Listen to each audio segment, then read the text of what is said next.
Graylog is on a mission to make threat detection and incident response easier, faster, and more affordable. They help cybersecurity teams reduce risk across attack surfaces with SIM, log management, and API security solutions. Their newest offering, Graylog API Security, adds a new layer of defense by discovering rogue APIs, monitoring for threats from inside the perimeter, and providing detailed guided responses. Full fidelity capture of API requests and responses ensures you can perform complete investigations and meet regulatory requirements. Some popular and persistent API myths have almost become threats themselves. Go to securityweekly.com/Graylog and watch the video there to debunk the top 5 misconceptions surrounding API security. Are your security teams overwhelmed with nonstop alerts? Then say hello to SentinelOne's Purple AI, the world's most powerful generative AI security analyst, built to simplify and accelerate your SecOps. Purple AI is built on the most robust data lake in the market, enabling analysts to protect your organization at machine speed. With natural language queries, threat hunting quick starts, smart response recommendations, and auto-saving investigation notebooks. See Purple AI in action at securityweekly.com/SentinelOne. Welcome back to Enterprise Security Weekly. Follow Security Weekly Productions on LinkedIn for exclusive show clips, insights, and updates across our organization. Stay connected with our hosts and fellow community members and join the conversation that's shaping the future of cybersecurity. All right, now for the Enterprise Security News. You can go and check out securityweekly.com/ESW351 if you want to see the notes for the news here, all the news stories we're going to talk about and some news stories that we might not have time to talk about. So go check out that for commentary on those items and the full list of links to the different stories that we're going to be talking about today. All right, Katie. See, so this is an interesting week. We've got one big funding round, and that's about it, but a ton of acquisitions. So I thought this was kind of interesting. It is interesting because we have seen an uptick in funding, but I feel like just based on rumblings I've heard, nothing documented, nothing that's come out, just, sort of hallway talk, that there are bigger things afloat here. Because the funding situation has been weird for a while, it feels like the market is trying to shift into a little bit of a new paradigm. I would guess, this is my completely unfounded prediction, we're going to see a crazy amount of acquisitions through the summer. I have absolutely no basis for this, but it just feels like it. There's also the RSA effect, though I don't know if we're going to start seeing the RSA effect at this point, but some people will save things for closer to RSA, or some people will avoid doing things around RSA just because there's so much noise around the conference. So that kind of has this gravity well that impacts. Right. It could go either way. It could be, hey, we're going to wait for our giant, major, mega announcement. Or it could be like, well, wait a minute, everybody else has their giant, major, mega announcement at RSA. So, and you had a good point earlier with RSA, because it is about 2 months away. They're opening it up for streaming, right? They've been doing that last couple of years for COVID, but now without COVID, are we going to go from like 45,000 people to like 55,000 or 60? Who knows? A conference I was just at, they said there were more people streaming the conference than actually on-prem. So it was a little weird to be speaking for a streaming audience. Yeah, but we did a lot in 2000, 2001. Besides Knoxville went virtual 2 years in a row. So we had to learn how to do that and get used to doing that. And that's the most attendees we ever had. Because it was virtual, it wasn't limited to the East Tennessee region. Or people who wanted to travel to the East Tennessee region. So, but the thing with RSA is I'm sure that's pretty limited to like keynotes and bigger talks. Like they don't even record, much less stream the vast majority of the talks that go on there. Because there's got to be over 1,000 talks. I think last year we looked and there was almost 100 keynotes or something ridiculous. Like, are you sure you can call it a keynote if you've got that many keynotes? Like, that's more talks than some conferences have. I was just trying to quickly look up if there were any statistics on how many talks there were at the whole conference for 2024, but I can't look it up that quickly. Sorry. If I were to guess, I think I might still be logged into the Speaker Resource Center because there was a thing for speakers earlier today that I had to attend. Yeah, Speaker Resource Center. I'm not sure if that tells me though, but if I were to guess, it would be in the 400 to 500 range. And then you have to consider there are other events around RSA going on besides San Francisco is probably the biggest of those, but other smaller events. And sure. It's going to have an impact on our news segments for sure. Yeah, we note it every year, I think. And I think it's typically going to be like the 2 or 3 weeks leading up to RSA are going to be the heavy news weeks. So a company called Clumio, I guess is how you would say it, raised $75 million in Series D funding. Had not heard of them before, but I generally don't follow the backup market. I'm not even sure backup and recovery for cloud environment customers. Do we even want to call that InfoSec? That's more IT, backup and restore. We talked about, I wrote something up about Veritas because they, finally left the PE space and got paired with another backup and recovery company. But yeah, I'm on the fence as to whether you could even consider that security. I mean, certainly it's important for security to be able to back up and recover, but. And not to knock Clumio, if they actually do radically simplify backup and recovery, and that is important, how much could be new? This isn't an area with huge amounts of innovation. So this was interesting to me that it's the only funding source that we came across this week. So. I mean, there were others, but they either were not things that I would consider cybersecurity, or they were super tiny, or just like MSSP shops. So there's a lot of movement every week with MSSPs because there's so many regional ones all over the world. But I just leave that stuff out. And generally, if anything's like cryptocurrency or blockchain security, I tend to leave that stuff out. So there's a lot of stuff you're not seeing because I just don't think it's all that newsworthy at this point. Okay, I should have said anything notable. But yeah, this was the only thing notable, and even this, I'm not sure.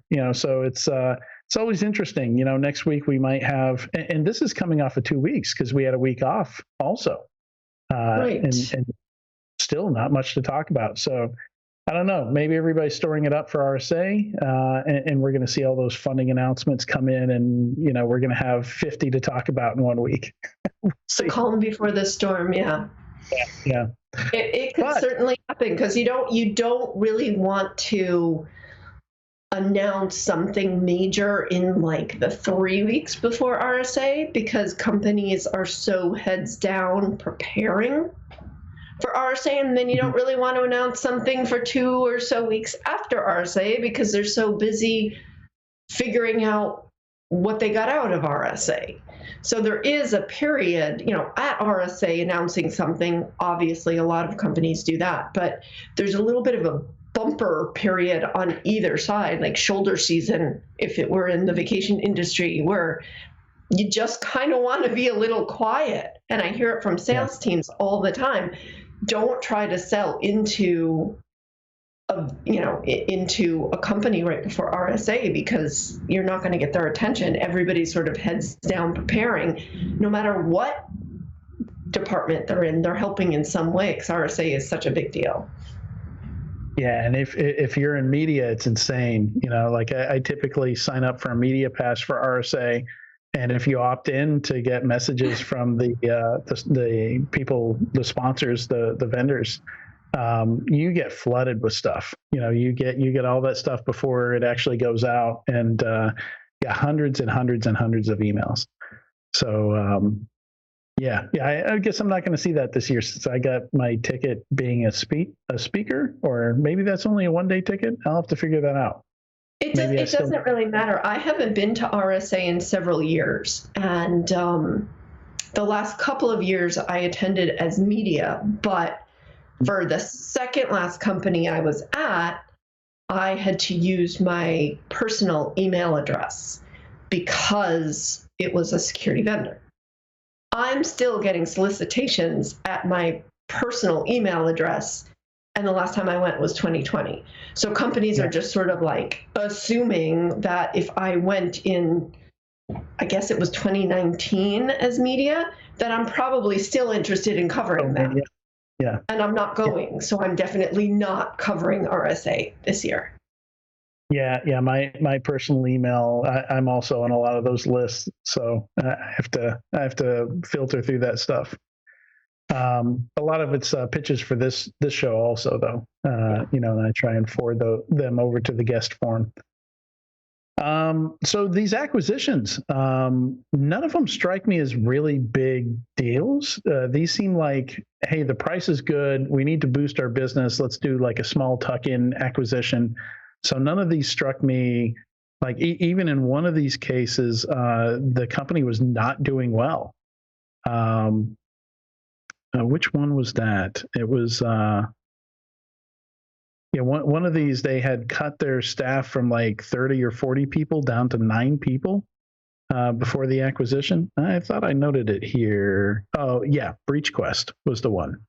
BreachQuest is based in Texas and publicly disclosed $4.4 million in funding, so just seed funding. Officially launched in August 2021 and got up to about 40 employees.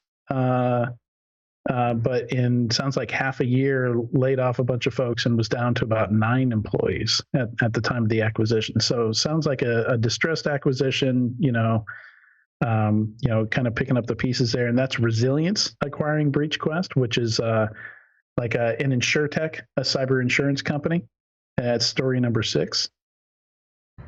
Yeah, it's hard to tell from the press release what's going on there, but maybe it's just one of those situations where they're looking for a technology. It's easier to buy it than build it, but this was almost fire sale-y, so they could buy it and then use, whatever talent they have to improve it. So, so they're trying to neutralize some of the costs of acquiring the technology itself, and they don't have to start from scratch. Right. Yeah, and let me just fire through these really quick. The only one I really want to talk about at length is 1Password. So Tufin acquired AKIPS. I'm not sure how I'm supposed to say that, so I'm just going to spell out the letters. It's all in caps. An Australian provider of network monitoring solutions. Delinea acquired FastPath. Delinea is a PAM vendor. Did Delinea rebrand from Thycotic plus Centrify? Is that the company I'm thinking of? Maybe. I don't remember. Let me look that up real quick. Delinea rebrand.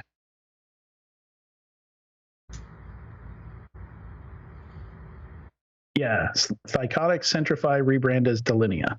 Nearly a year after merger. So that was in 2022. All right. My memory works. So they picked up an identity governance vendor, FastPath. And then Armis picked up an AI security company.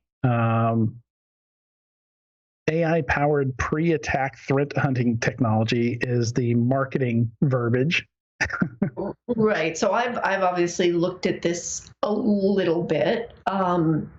It's less about AI than it is the sort of proactive / automated pen testing, which is a great capability for a cybersecurity asset management product.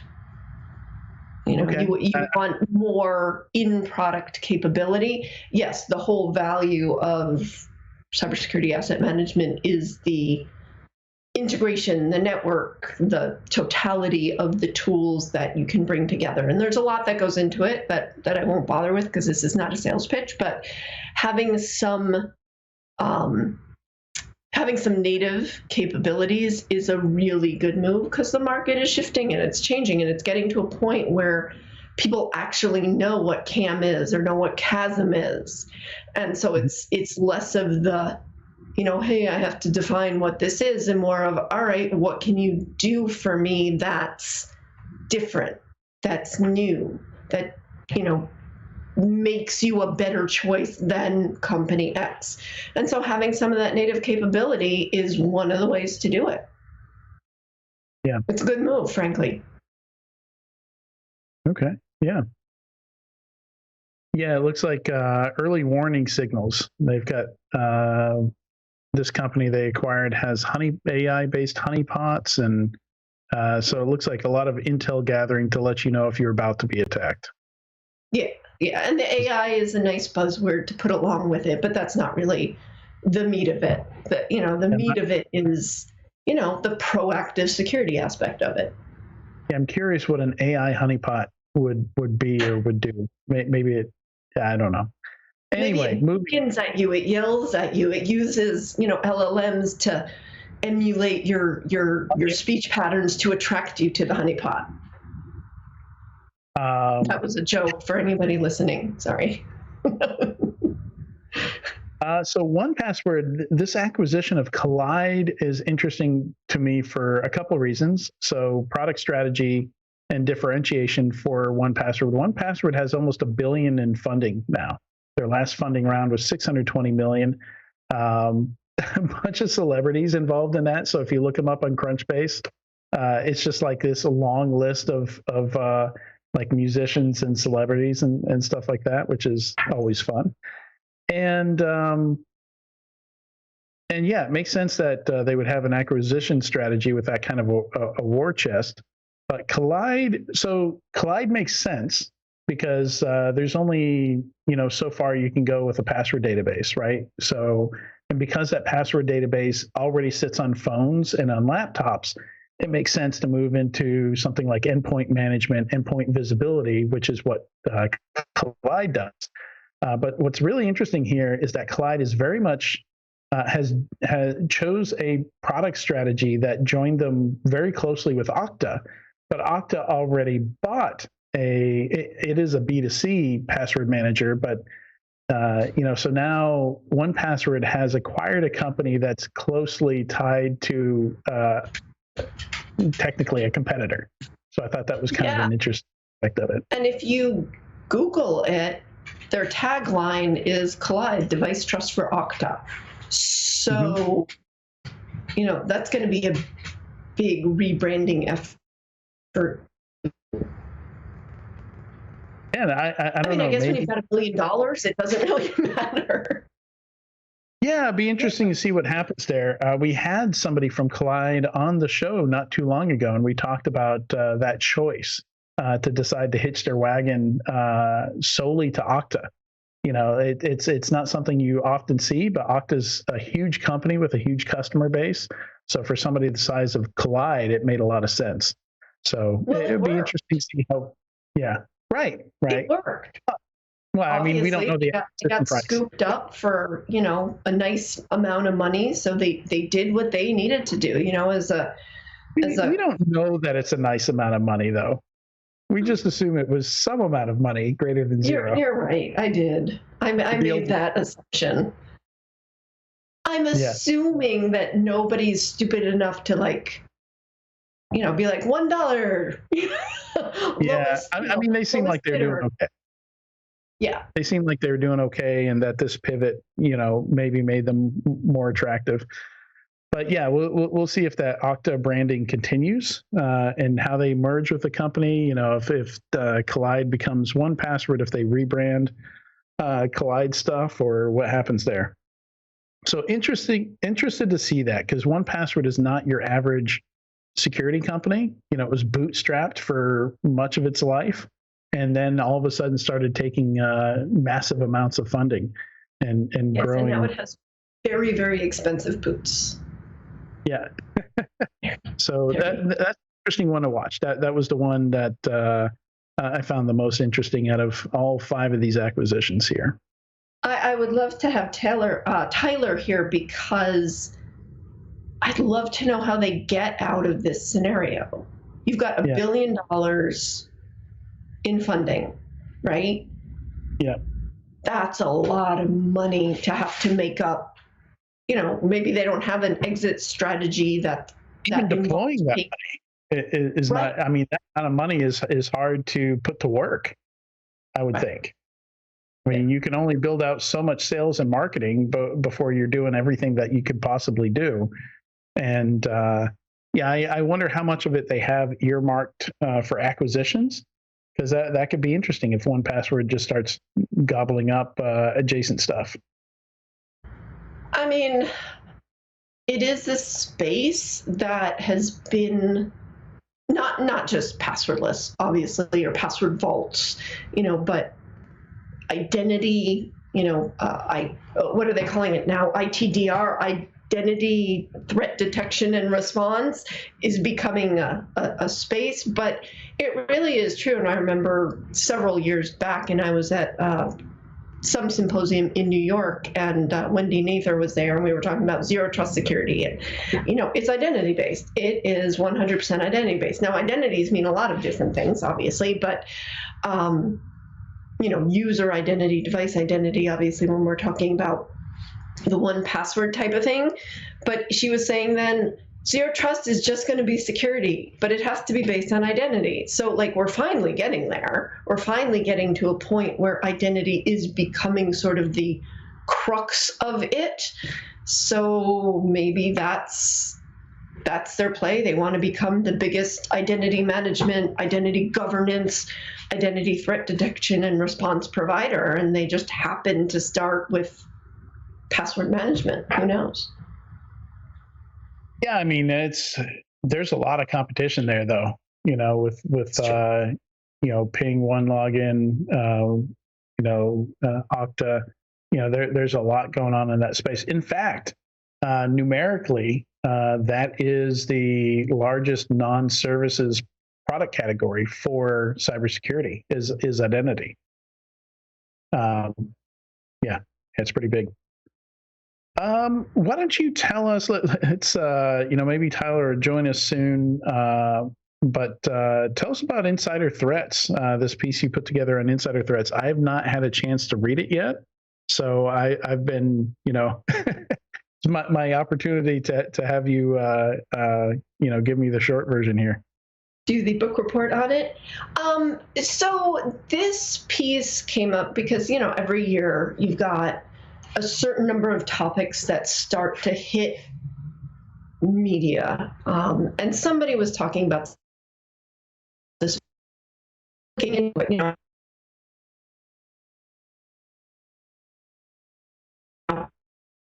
lot of spaces that we look at, you can see some technological innovation that really changes things. With insider threat, what's changing more than anything else is the workplace. Am I breaking up here? Yeah, you were for me.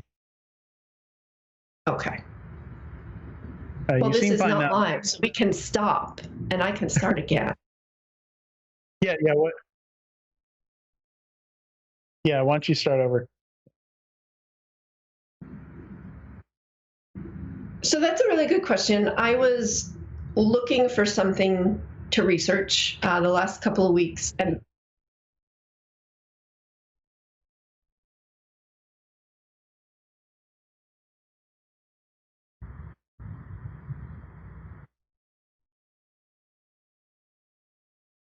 so I was looking for something to research and write about a couple of weeks ago, and insider threat kept popping up in various media. And so I was thinking, what's new with insider threat? So I started looking into it, because in most spaces in security, some technological innovation makes a difference in what's going on, right? And when it comes to insider threat, I was really curious, what's different here? The biggest thing that's impacting insider threat right now is not technological. And so I looked at some of the other outside factors that have impacts on insider threat, or the possibility of things going wrong. And it's very interesting because it's not the tools and technologies type of thing that probably most security teams are trying to look for. Like, oh, there's more data, so let's, look at accessibility to data, or, oh, gee, there's more stuff happening in the cloud, so let's look at misconfigurations. So I focus on a slightly different aspect of it. Hopefully it's interesting to people. I don't know if you want me to go into what some of that is and spoil it, but I can certainly do that. No, yeah, I think people should go and read it. I think one of the most valuable things about it is you go into the different types of insiders. I think generally when somebody thinks insider threat, they just think about the first one that you listed, the malicious insider.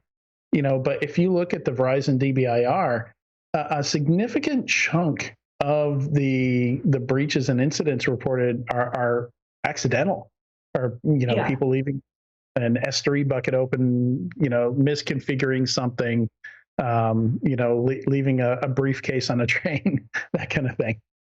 Yeah, or just people aren't thinking. There was a compromise a few years ago, a Microsoft compromise, where some developers just dumped some secrets into GitHub, right? And they weren't thinking, oh, I'm going to take down Microsoft. They were just legitimately trying to do their job. Now, that was a big mistake, right? Like, they probably should have known better.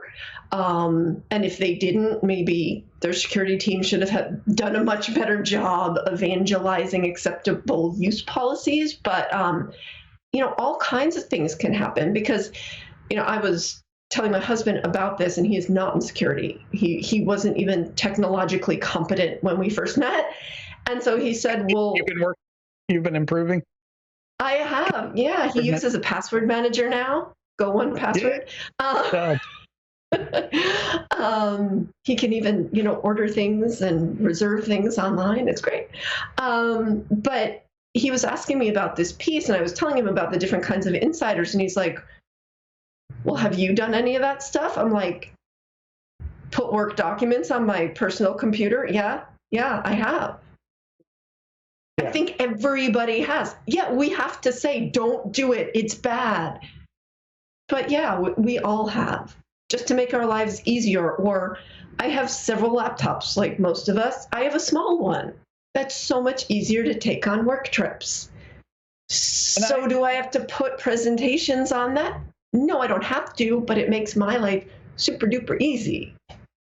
And I think that's one of the places where security teams have had to learn to accommodate users. Like, there is a certain amount of convenience that you have to allow people.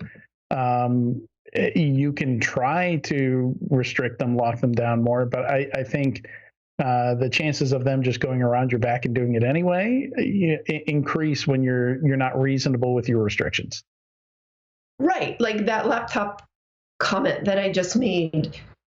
If the difference in my airfare is going to be $200, does my company prefer that I take a smaller bag so I don't have to pay for the baggage? Yes, they do. Right? So there have to be some mitigating and compensating controls, but you also have to understand the risk of it.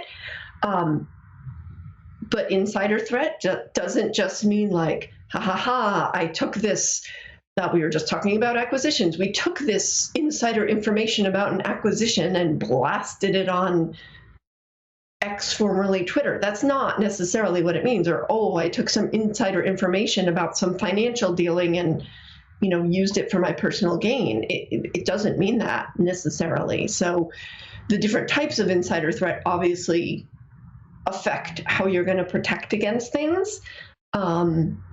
And it's interesting that the societal trends may have more of an impact on that than anything else. Yeah. And it's interesting, we've seen individuals targeted a lot. So a lot of these choices, like especially the ones that fall under negligent, just doing something because it's easier for your job, can really hurt. I think the Okta case, Okta support site got breached. I think part of that was due to the fact that somebody was logging in using a service account from a personal machine. And that personal machine got like a piece of malware or an info stealer on it, something like that. and those credentials got scooped up, and that's how they got into the support website, and then that's how whoever those attackers were. I'm not sure if there's if there's any thoughts on who the attackers were, but then they targeted other security companies, including 1Password, who we just talked about was one of the companies targeted in that attack. And it all just comes from just a little bit of convenience, a little bit of harmless convenience, and BYOD, using a personal device. You got to prepare for those different types of threats and play them out and see how vulnerable you have to at least know what they are and present them. Your CEO might say, "Yeah, no, if it makes my salespeople slower, we're not doing that." It's entirely possible. Yeah. But you at least have to know about that to be able to present the risk picture. Yeah. I mean, it should be, I always say, like, if you're putting yourself in a position where you're not even willing to have the conversation, a lot of stuff is going to happen behind your back without your knowledge. Yeah, for sure. So that was that. But then you wrote a piece today that is not on this list that people should definitely go and check out. Or is that number 9? The title is a little ambiguous, so I don't know if that's your newsletter. That's the earlier one from. So we've been publishing a lot of stuff to the CyberWhy. This Katie's insider piece is from the CyberWhy. Number 8, number 9 is Tyler's piece, who we're going to have join here shortly. It looks like he's ready to join us, which is why folks watching this are seeing that extra placeholder screen on the video. So we'll bring in Tyler here shortly, maybe talk about that.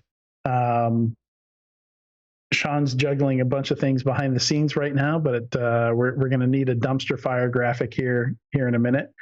I'll talk about a few other things first, though. NIST released version 2 of the cybersecurity framework. So very popular framework that I didn't realize was originally designed for critical infrastructure, but everybody across the whole industry has been using it. It was very flexible. It was designed to be kind of like a pick and choose, almost like putting together a SOC or something like that, where you kind of pick and choose your controls. So like the cafeteria approach to building a security program. And now 2.0 is here, and, obviously they know how people have been using it. So for years now, they've been kind of testing the waters here, getting comments back, and it's finally ready. I haven't dug into it too much yet, but that's something a lot of folks are going to be digging into and checking out. So that's story number 7 there. Yeah, I mean, it's obviously it's updated. They took a long time to get here. They got a lot of comments, a lot of feedback on it. The major difference, other than the fact that Tyler looks like Yoda right now, is there he is. is the governance in a black hoodie with the hood up. What does this look like? I didn't mean to interrupt. I'm just in hacker mode. You're just being yourself. But you look a little like like Yoda or a Smurf. Easy. Wow. I'm in hacker mode. That's all I am. Shots fired. Oh, I don't have a hood. Enjoy. So yeah, we were you missed there were 5 acquisitions we went through, and we were talking about 1Password's possible future with that $620 million they raised a couple years ago, and they just now did an acquisition with that. So then we were talking about some of the CyberWhy stuff. So story number 9, we've got. Do you have the link to all the stuff? I am bringing it up as we speak. Okay. Number 9 is Intrust. It is Palo Alto Networks, a play for the future. It's your piece, your earlier piece. No, it's the that's the response to all the stuff on LinkedIn. So we could talk about that for a bit. And I love that you took the list of acquisitions there and how much each acquisition went for. Yeah, let's not get overly interested in that. It was straight up cut and paste from Wikipedia, but I did find it interesting. So. Oh, okay. But you could have just taken credit. I could have, but I literally just cut and paste straight out of Wikipedia some data, and it was not only that, it was literally in a one table data set, so I didn't even have to format it. So, right. But no, I mean, at the end of the day, the Palo Alto Network's play for the future thing is, it's just a hot. I don't know what you guys talked about, so kill me off if I go and rehash stuff, but it's just a hot topic about whether cyber needs to go to platform or cyber needs to go best of breed. And everybody's got their opinion there. And I feel like in my view of it, the best of breed is a bit of an archaic view given the new dynamics of AI and given the new dynamics of big data and cyber. Best of breed becomes very, very difficult to remain competitive in that scenario. But what made that interesting is there were just a lot of really smart people, yourself included, Richard Steinen included, who all had opinions backed by real good, deep thought and fact and data. And so it's just a great little, week-long exercise of honestly futility, but still fun to do. It turns out some people are more or less wrong than others. Well, I have a massive ego. Normally I have my big head Tyler behind me. So, I can just say that I'm right because of my ego, but. Yeah. And it's what I found fascinating about that was that the financial structure of the market feeds best of breed or point products, whatever you want to call them, into platforms. That's just a preordained structure of the mostly VC funded market. Now, of course, it's not all VC, but it's a huge chunk of it. Yeah, I mean, I don't remember the exact numbers. You think I teach this as a course, you'd think I would remember the exact data point, but a very low percentage of companies remain independent or get IPO'd, right? Therefore, the rest either die or get acquired. Or live on in stagnation, right? I mean, we can talk about the zombie corns too, but the majority of them have an end game of M&A, especially when they're first-time founders or younger founders that don't have a massive safety net of hundreds of millions of dollars to take the big shot.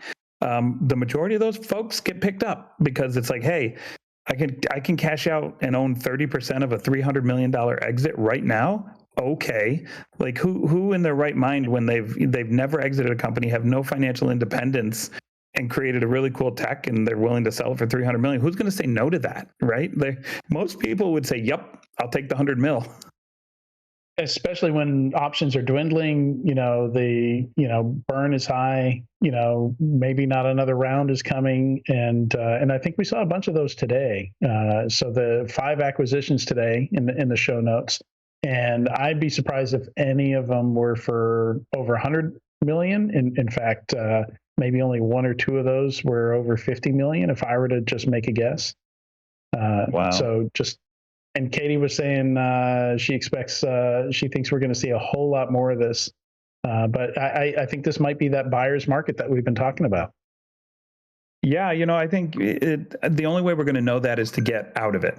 So you're not going to be, it's what is the old saying? You see the forest through the trees, or whatever it is, right? When we're in the middle of the acquisitions at the bottom, which we may be, we won't know that until we fast forward 6 to 12 months and we look back at the quantity of cyber acquisitions over time, and you can see that relative spike occurring in the moment. So it's impossible to know for sure, but I think you're probably right. My gut tells me that, I was too early. I predicted the end of last year, and then when we got through that, I said, okay, well, that was wrong. I predicted then second half of this year, and I think I'm a little late on that. So it's somewhere between the two. I think now makes the most sense from a, let me get acquired, let me move on kind of play. I'm running out of money. There's no light at the end of the tunnel for me, and let me roll up. I mean, the reason I say it, and I have zero accountability, right? Because this is not my job. This is just my opinion. But we've come out of a really lousy economic time, and we had a lot of companies really struggling the last year or so. And so the best strategy for them is, it's better to get some money than no money, right? And there are going to be companies like that one you mentioned before, Adrian, that we're assuming was, kind of a fire sale. So, hey, if I'm a founder and I can make $3 to $4 million or go out of business, I'm going to take the $3 or $4 million. They laid off 31 of their 40 people. So I feel like fire sale is a pretty good assumption. By that point, though, just to kind of give you an idea, by that point, the founder doesn't have any control. If they've taken a bunch of VC money and they don't have any control on making that decision anymore, Board, right? by that point, it's going to be a board level decision that says, hey, we got 70 million in or whatever, we got 30 million in, we're going to try to sell this thing for 30 million and get our money back, right? And there's not much a founder can do at that point. Yeah. Right. Yeah.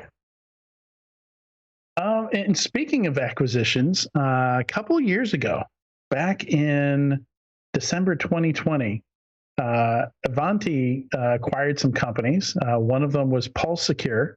And this is story number 13, Sean, so I need a dumpster fire graphic. And apparently, after Pulse Secure was acquired by Ivanti, like maybe they laid off some folks that they thought were, they didn't need, trim the revenue, trim the margins in the company. Their appliance, one of their appliances just stopped getting updated. So they've got an 11-year-old version of Linux running here. It hasn't been patched in forever. Using a version of Perl from 2001, a Linux kernel that was end of life in 2016, OpenSSL from 2017, Python from 2010. I don't know. I'm almost kind of speechless. Like when the most vulnerable host on your network is a security appliance from a security vendor, like that's pretty bad. It's not a good look. So when did the actual acquisition occur? It occurred December 2020 So yeah, that version of Linux. Is, how in the hell did they get through technical due diligence? How did they get through technical due diligence? Well, I mean, the fact that they hadn't, that was 2020, right? They've had 4 years to discover and correct this, and they haven't. So I think it's fair to say it didn't come up on due diligence. Well, clearly it didn't, because you wouldn't have done the acquisition. Right. Yeah. Yeah. So that's I think if everybody just opened up their SBOMs, if all the security vendors, I think this would look less shocking. I remember a couple of years ago, Google Project Zero, trying to remember the name of the guy who just finds all these spicy vulnerabilities in security vendor stuff. Tavis Ormandy, I think is his name. Ormandy, yep. And he decided to look at antivirus software, and he found all kinds of outdated, unlicensed libraries and stuff like that inside the actual engines that do malware detection. So he found in one case, I think it was Symantec's detection engine, you could compromise any Symantec product with a correctly crafted piece of malware, because it's already designed to look at the malware and unpack the malware. And the unpacking tool that they were using was vulnerable to had all kinds of vulnerabilities in it. So you could just own the antivirus, any product running that antivirus engine. And if you think about it, it's not just on endpoints. It's also the same engine was used on email servers. So in the email sent to a company using this, and all those detection engines all run as root, all run as like the highest level of privileges also. So this is probably more common than the average person thinks. And every time I hear somebody like badmouth an open source project or say, "Oh, that's not very secure," I'm like, look, what you don't know about your suppliers. Reminds me, what it threw me back to when I heard the story? It threw me back to the anti-sec days. Do you remember those? No. From way back, anti-sec, when I think it was Gobbles and a bunch of other folks formed anti-sec and started targeting all the cybersecurity people and products that they could get their hands on. Really? This is probably 10, 15 years ago. It was quite a while ago, but there was a whole big movement where they were just popping as many cyber products as they could. And this just kind of throws me back to that era. And I'll be honest with you, if somebody's smart shines a laser beam onto a specific subset of software or grouping of software or market segment, just like any other group of software, they're going to rip it up. Cyber's no better. Cyber is no better than anybody else. That used to be a thing. Like I remember back when they would do like Oracle month of bugs and Apache month of bugs, and just pick a particular piece of software, which is what Google Project Zero does. That's its mission. That's its charter. And just turn that laser focus with some really smart people on finding as many bugs as possible, and then reporting those to the vendor. Sometimes it would be a bug bounty, right? Like it would be the vendor doing it intentionally. But in a lot of cases, it was kind of adversarial, right? Like especially going after Oracle, because Oracle famously took forever to patch stuff. So yeah, that was in the same era as the anti-sec movement that occurred back then. That whole Oracle. I think it was David Litchfield who did all the Oracle month of bug stuff.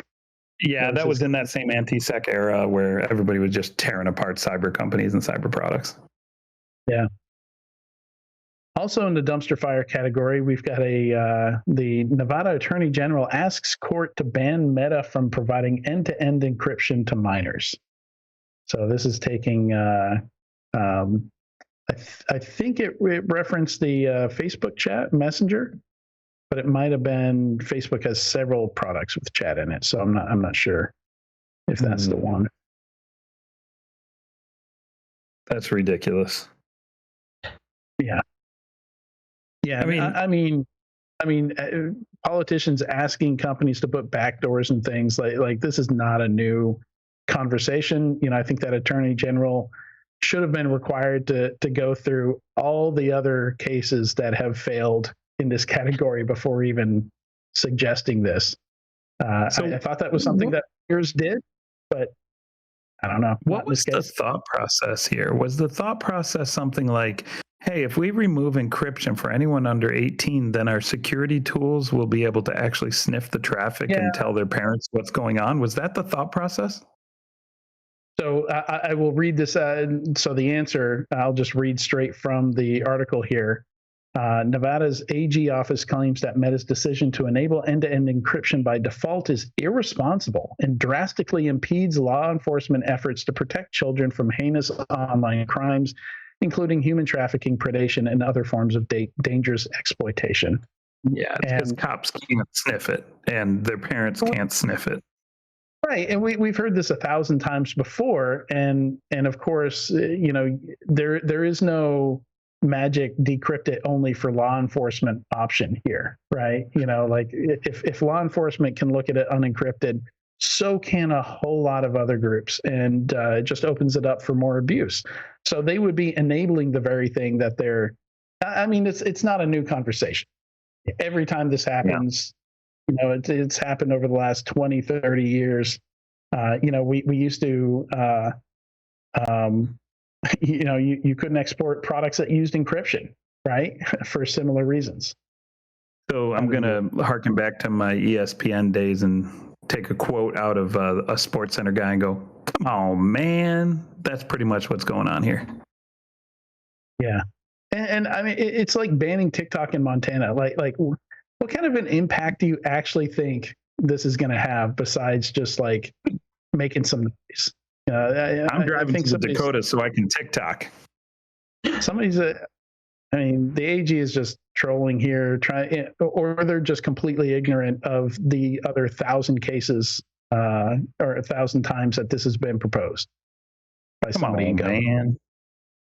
I mean, I think, well, first of all, I think the idea is to kind of get into the media, but also to make a statement in air quotes about what they believe is right or not. And in these cases, more often than not, the people making these decisions or proposing these things don't understand the technological capabilities or not. And it's just, it feels like people want to be able to say something that could be inflammatory or that gets them more press, and it just doesn't matter what the technology can or can't do, because you're right, Adrian, like this person could have very easily just done a very quick Google search or a ChatGPT search and found hundreds of other cases, and I mean, that's what lawyers do. But,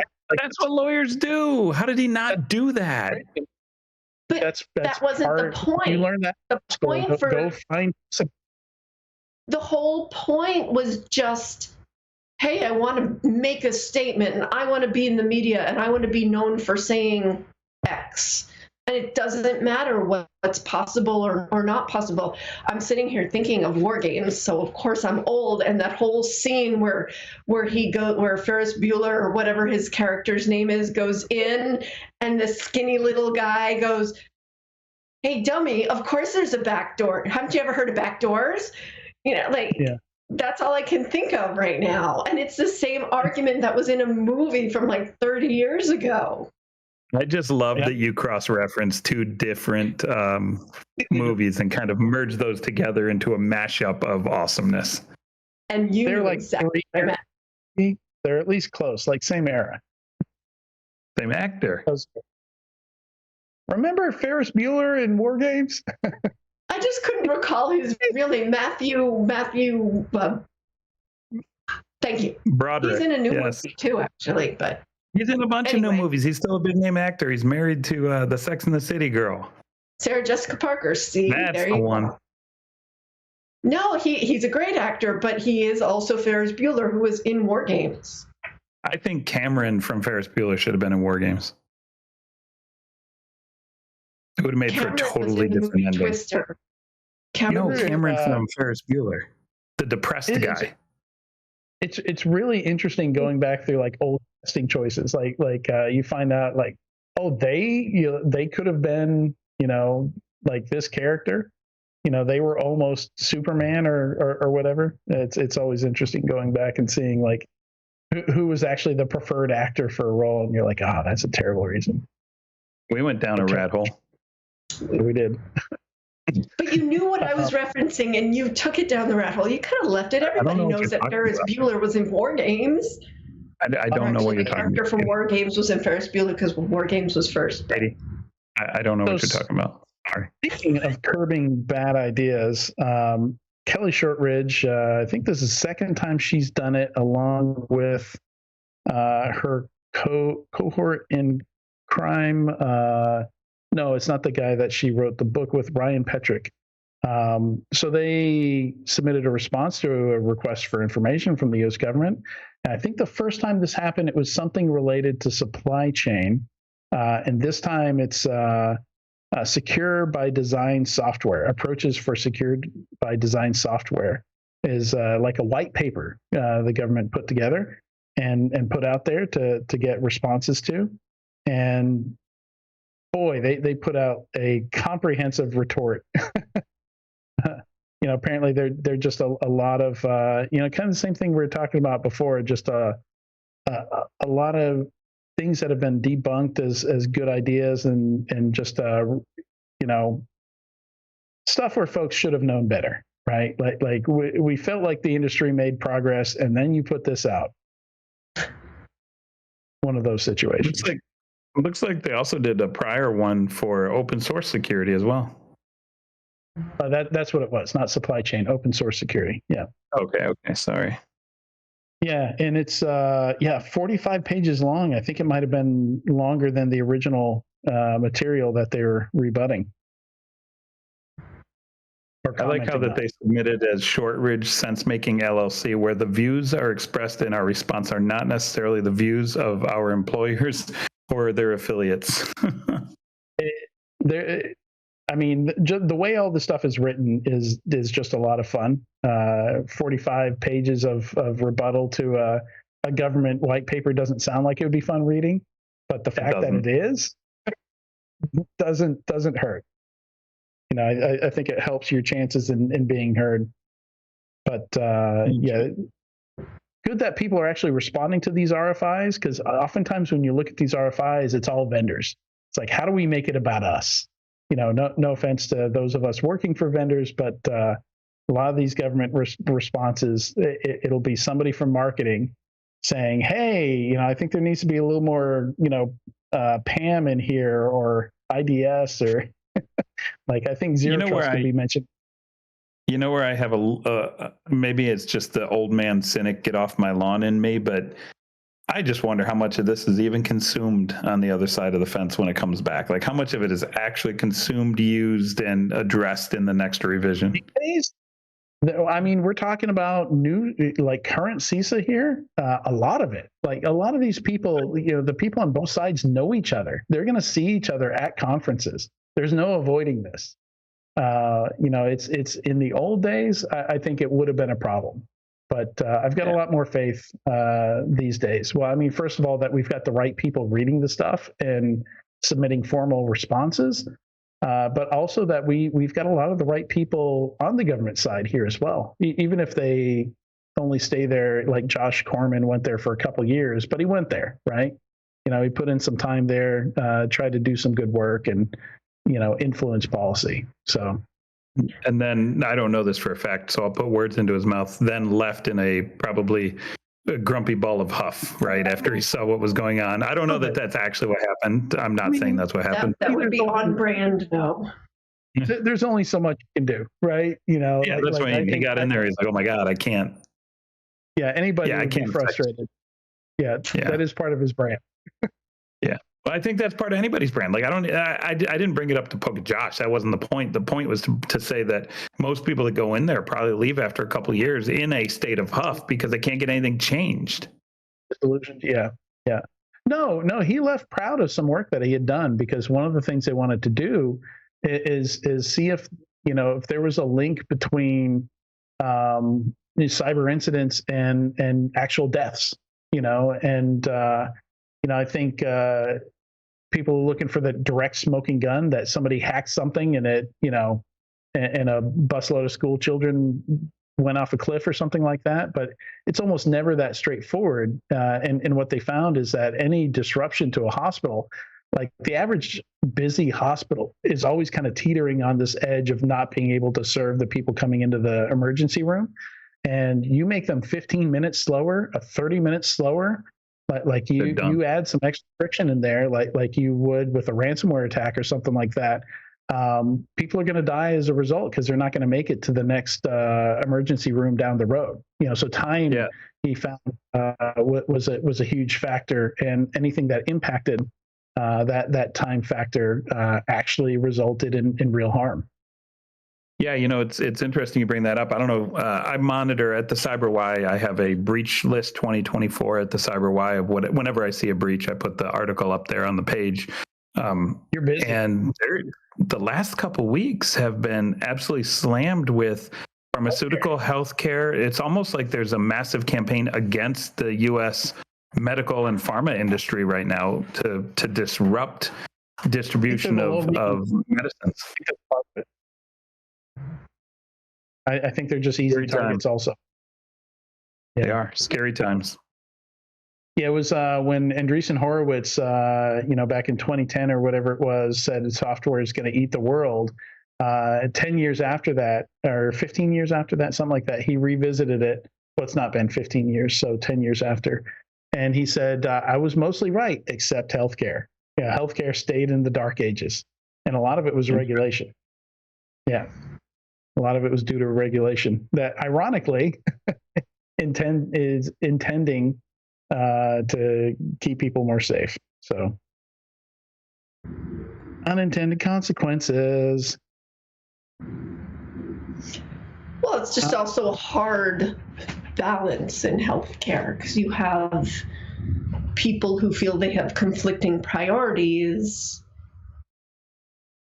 arguing against innovation in technology.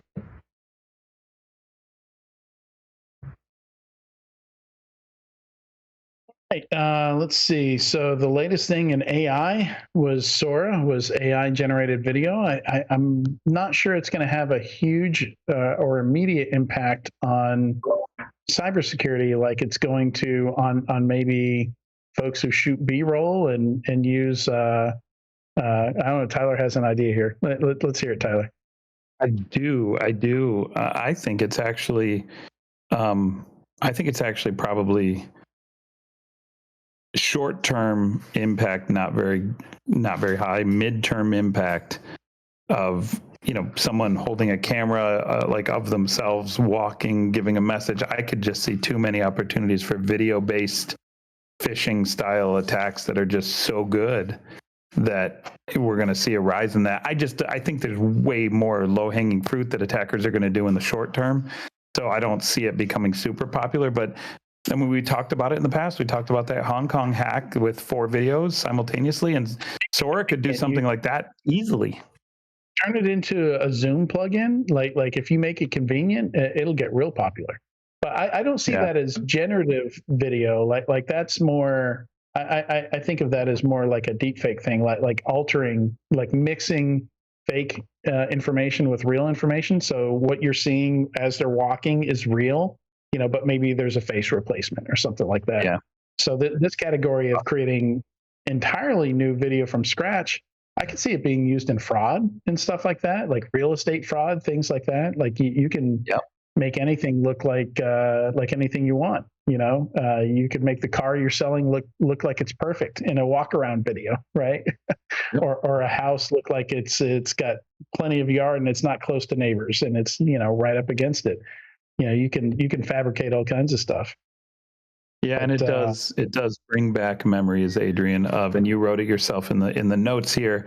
It brings back memories of the Will Smith eating pasta, I think it was, video.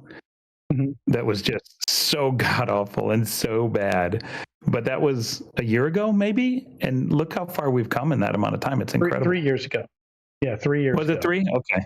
But even so, I mean, we're seeing exponential growth in capabilities here. So it's going to be incredible. I found out yesterday that and I think I put it in the notes here, that the new one that's been going around, people have been saying, look how far it's come. But the new one is Will Smith actually eating spaghetti, and he's just trolling folks. So he actually recorded I haven't seen it yet. I'll have to go look at it. Yeah, so people are putting them side by side as if, like, here's the old AI, here's the new AI, but the new stuff is actually him. Like he got a bunch of spaghetti and recorded it, apparently. But yeah, funny thought just kind of struck me. That trope in a movie where the burglars or the jewel heist folks replace the surveillance video with video that's not going to show them on camera. There you go. You could just generate it from scratch now, right? Yeah, you sure could. Generated video as a fake source. So movie idea there. Anybody wants to use that in a movie? That would be better than most of the cybersecurity stuff that they do put in movies. I just watched the worst movie, and it absolutely made a mockery of what can or cannot be done in cyber. So did it have Keanu Reeves in it, since it was the worst movie? It did not have Keanu Reeves in it, but it was really be the worst movie then? A cybersecurity guy eating Cheetos throughout the whole movie. I missed most of the Keanu. I missed most of the Keanu joke there, so I caught the Keanu part, and I found it very funny you brought that up. But the reason I missed it is because I was watching in the background on mute the Will Smith video, and it is freaking hilarious the way he eats that pasta. It is amazing. You have to go watch this video. Yeah, you know what? That can probably be our squirrel story, because we've already talked about this squirrel story here, or we could talk about it a little bit so that Sean has a chance to throw up the squirrel graphic. But again, it's AI. Squirrel eating pasta. Yeah, squirrels eating pasta. I think we need to go to Sora and do a squirrels eating pasta real life video. I don't think it's available yet. I think it's like limited access or something like that. Like most of those demo videos. I think there's like a few people that they've sent it out to, but I don't think it's public access yet, unfortunately. Yeah, I'm not important enough to get that list. Yeah. So